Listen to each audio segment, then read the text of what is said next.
Cabbage rolls with ginger garlic sauce. Himayin muna natin yung pechay bagyo at i-chop natin yung matigas na part. At saka natin siya hugasan. After mahugasan yung pechay bagyo, ibablanch natin siya sa mainit na tubig for 2 to 3 minutes and then iset aside muna natin siya. Sa palaman ng cabbage, gisahin lang natin sibuyas, bawang, dahon ng sibuyas at carrots. Tsaka natin ilagay ang ground pork at timplahan ng asin, paminta, toyo at pork cubes. Haluin lang hanggang maluto ang karne at palamigin. Malamig na yung feeling natin, pwede na natin siyang i-wrap ng pechay bagyo.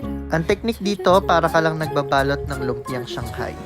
Para sa sauce, gisahin lang natin luya, sibuyas, bawang at onion leeks. At ilagay na natin oyster sauce, toyo, tubig at asukal. Pag kumukulo na, i-add natin cornstarch with water. Once the sauce becomes malapot, ilagay na natin yung ating mga cabbage rolls. On a low fire, isimmer lang natin siya for 8 to 10 minutes.